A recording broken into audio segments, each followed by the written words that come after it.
Hello friend, कैसे हैं आप लोग। आई होप कि आप लोग अच्छे से होंगे। तो फ्रेंड, आज हम बात करने वाले हैं कि जो मास्टर ट्रिप रिले होता है, हमारे एक व्यूअर हैं विनय कुमार जी ने, तो उन्होंने हमें कमेंट करके पूछा था कि यानी मास्टर ट्रिप रिले का जो जब कोई भी इंडिविजुअल रिले फेल हो जाए तो मास्टर ट्रिप रिले उसी रिले की वजह से कैसे सिग्नल भेज सकता है ट्रिपिंग कॉइल के लिए, यानी शंट कॉइल के लिए। जैसा कि आप स्क्रीन पे भी देख सकते हैं, उन्होंने एक एग्जांपल के थ्रू बताया हुआ है कि यानी सपोज दैट, यानी for example earth fault relay यदि फॉल्ट हो गया बट वीसीबी को भी ट्रिप होना बहुत ज़रूरी है। तो जब ईपीआर यानी ईएफआर यानी अर्थ फॉल्ट रिले सिग्नल नहीं सेंड कर पाएगा मास्टर ट्रिप रिले को, तो ये जो master trip relay shunt coil को कैसे कमांड सेंड करेगा या सेंड करेगा कि किस तरीके से वीसीबी ट्रिप होगा। ठीक है, तो आज उसके बारे में बात करने वाले हैं कि यानी ये जो उन्होंने कमेंट किया है, बहुत अच्छा क्वेश्चन पूछा है उन्होंने। ये फ्रेंड कौन, यानी ये कौन पूछ सकते हैं, जिनको यानी जो अंदर इलेक्ट्रिकल की ये बहुत अच्छे तरह से जानकारी लेना चाहते हैं, यानी बहुत अच्छी तरह से इन्होंने अंदर तक यानी ये काम किया है, इसके लिए इनको जानकारी चाहिए है।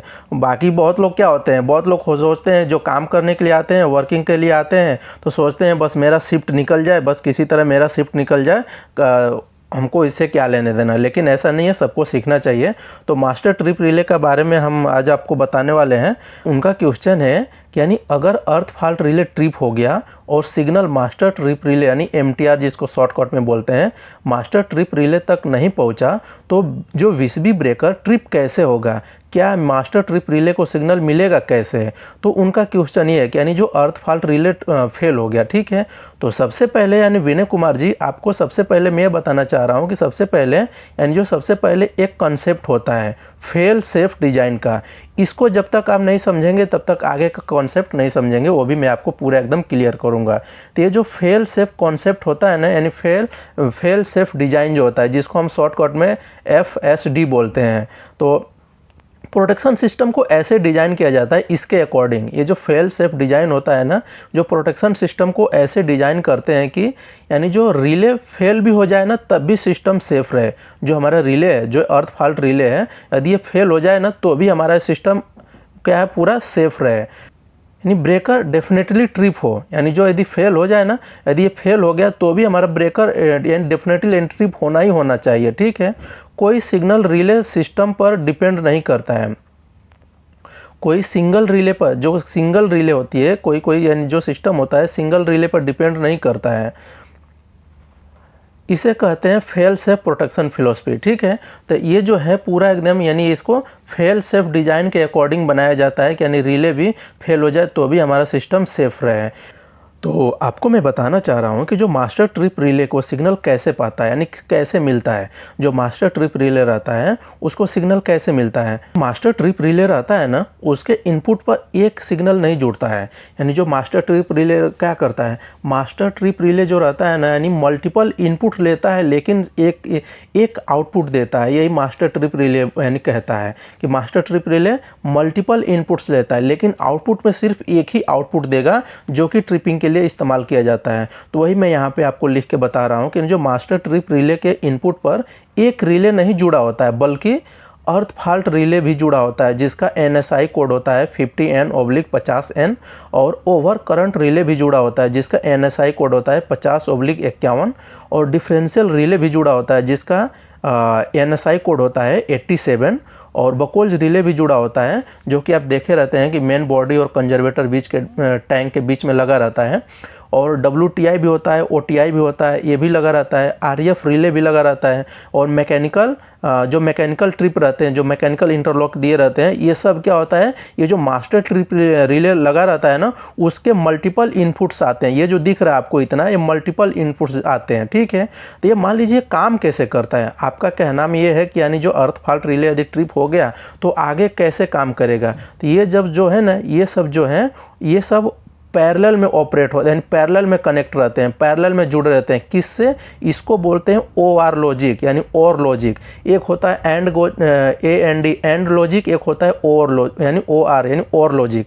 गेट के बारे में आप जानते हैं ना, जैसा कि यानी और लॉजिक क्या होता है, यहाँ पे जैसा कि स्क्रीन पे भी आप देख लीजिए कि और यानी और लॉजिक क्या होता है, उसी के अकॉर्डिंग ये काम करते हैं। ये यानी कोई सा भी इसमें से, मतलब इनमें से कोई सा भी एक ऑपरेट हो जाए ना तो मास्टर ट्रिप रिले ऑपरेट हो जाता है। यही यही होता है और लॉजिक। सपोज दैट ये अर्थ फॉल्ट पे भी ट्रिप हो गया, ओवर करंट पे भी ट्रिप हो गया, बकोल्ज रिले भी होगा, WTI, OTI, RAF या तो फिर मैकेनिकल इंटरलॉक रहता है, कुछ भी इसमें से ट्रिप होगा ना तो मास्टर ट्रिप रिले ऑपरेट हो जाता है। तो इसीलिए सिर्फ एक रिले फेल होने से ट्रिपिंग रुकती नहीं है इसका, ठीक है, ऐसा इसको बनाया जाता है। मान लीजिए इसके अलावा मान लीजिए आपके माइंड में क्वेश्चन ये चल रहा होगा कि फिर भी अगर अर्थ फॉल्ट रिले फेल हो गया तो क्या होगा, ठीक है। तो इसके बारे में आपको मैं केस 1, केस 2, केस 3 के अनुसार आपको बताने वाला हूँ कि यानी ये जो मास्टर ट्रिप रिले है, सपोज दैट आपका ये मास्टर यदि अर्थ फॉल्ट रिले फेल हो गया तो फिर क्या होगा, ठीक है। तो उस देखिए इसके केस में हमने 30 यानी केस 1 लिया है और यहाँ पे केस 2 लिया है और केस 3 लिया हुआ, ठीक है। आपको मैं पूरा एकदम विधिवत से बताना चाह रहा हूँ, समझाना चाह रहा हूँ ताकि आपको पूरा एकदम क्लियर हो जाए, पूरा जो डाउट है पूरा एकदम क्लियर हो जाए, ठीक है। तो मान लीजिए केस 1 हम अभी सिंपल देखते हैं, यानी उसी फीडर में एक और प्रोडक्शन मौजूद रहता है। मान लो अर्थ फॉल्ट नहीं काम कर पाया, ठीक है, ये अर्थ फॉल्ट नहीं काम कर पाया क्योंकि ये फेल हो गया है, अर्थ फॉल्ट नहीं काम कर पाया, लेकिन उसमें ओवर करंट लगा हुआ, ओवर करंट रिले लगा हुआ है तो वो डिटेक्ट हो जाएगा या तो फिर डिफरेंशियल डिटेक्ट कर लेगा या तो फिर RF डिटेक्ट कर लेगा यदि अर्थ फॉल्ट फेल हो गया तो उस कंडीशन में, ठीक है विनय कुमार जी। तो उसमें से यानी यदि फेल हो गया तो ये सब यानी डिटेक्ट कर लेगा।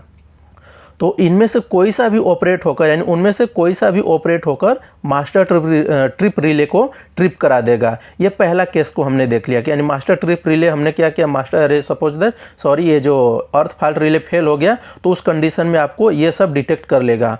केस 2 हम देख लेते हैं, अगर उस फीडर का कोई भी रिले काम नहीं कर पाया तो फिर कैसे काम करेगा। देखिए यदि ये केस 1 में हमने देखा कि अर्थ फॉल्ट रिले काम नहीं कर पाया तो उस कंडीशन में ये सब डिटेक्ट कर लेगा।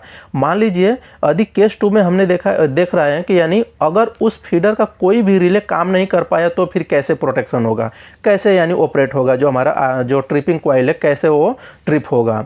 तो उस कंडीशन में क्या होता है, तब सिस्टम में बैकअप प्रोटेक्शन रहता है। बैकअप प्रोटेक्शन जो अभी मैं आपको बता रहा हूँ, देखिए बैकअप प्रोटेक्शन यानी ब्रेकर फेलर रिले, यानी जिसका NSI कोड यानी ANSI कोड होता है 50BF। ये जो ब्रेकर फेलर रिले होता है ना, इसका ANSI कोड होता है 50BF। ये प्रोटेक्शन उसमें यानी बैकअप प्रोटेक्शन के रूप में रखा जाता है। अगर ये जितने भी रिले लगे हुए हैं अगर ये काम नहीं कर पाया तो यदि अगर ब्रेकर या प्रोटेक्शन काम नहीं कर पाया तो क्या करेगा, ये जो है यानी 50BF है, जो 50BF यानी ब्रेकर फेलर रिले जो है ये क्या करेगा, यानी ब्रेकर फेल रिले ऑपरेट कर देगा। ब्रेकर फेलर रिले यानी ये वाला ऑपरेट हो जाएगा, ये मास्टर ट्रिप रिले को बाईपास कर देगा। ये वाला प्रोटेक्शन जब लिया रहता है यदि कुल नहीं सभी नहीं काम कर रहा है तो ये ऑपरेट हो जाएगा। ये ऑपरेट कैसे होगा, ये जो मास्टर ट्रिप रिले को क्या करेगा, ये बाईपास कर देगा, ये जो है बाईपास कर देगा। ये अप स्ट्रीम ब्रेकर यानी जो हमारा मेन जहाँ पे PCC पैनल है उसके जहाँ से यानी अप स्ट्रीम किसको बोलेंगे, जहाँ से हमारा आ रहा है पावर उसको हम अप स्ट्रीम बोलते हैं। तो यानी इनकमिंग ब्रेकर या तो फिर ग्रिड ब्रेकर को क्या करेगा, वो ट्रिप करा देगा। ये जो है मास्टर यानी जो है ब्रेकर BF यानी जो 50F यानी 50BF जो ब्रेकर है रिले यानी जो ये सिस्टम लगाया हुआ रिले, ये क्या करेगा, अप स्ट्रीम को ट्रिप करा देगा ताकि सिस्टम बिल्कुल सुरक्षित रहे। तो ये काम करता है। तीसरा हम देख लेते हैं, केस तीसरा देख लेते हैं। यदि ट्रिप सर्किट फेल हो जाए तो क्या करेंगे।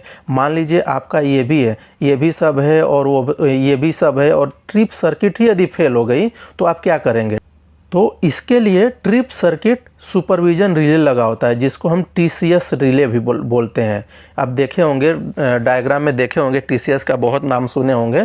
तो उसके लिए TCS रिले लगा रहता है। ये कंटिन्यूसली चेक करता रहता है, ये जो कंटिन्यूसली क्या करता रहता है, चेक करता रहता है ट्रिप कॉइल हेल्थी है कि नहीं है, जो ट्रिप वायरिंग है ठीक है कि नहीं है, बैटरी सप्लाई अवेलेबल है कि नहीं है। ये जो TCS है इसका काम ही यही, जैसे कैसे वॉच के यानी वॉच डॉग की तरह काम करता रहता है ये, तो ये उसी तरह काम करता रहता है। यदि सपोज दैट अगर कुछ ख़राब हो गया ना, यदि इसमें कुछ खराबी है, मान लीजिए ट्रिप कॉइल अनहेल्थी हो गया, यदि कहीं से वायर टूट गया या तो फिर ट्रिप वायरिंग भी यदि इधर उधर लूज हो गया तो ये क्या कर देगा, कुछ ख़राब यदि होगा तो पहले अलार्म जनरेट करवा देगा। ये जो TCS है, ये जो TCS रिले लगा हुआ है ये अलार्म जनरेट करवा देगा, ठीक है। और आपका ब्रेकर ट्रिप हो जाएगा, अलार्म जनरेट करवा देगा और आप वहाँ पर देख लेंगे यानी किसके कारण अलार्म आया हुआ है। तो ये पूरा यानी सिस्टम होता है। यानी मास्टर ट्रिप यदि रिले के अंदर यदि कई लेयर होते हैं, इसमें जो होता है ना कई लेयर होता है, एक फेल हो जाए तो नेक्स्ट काम करेगा।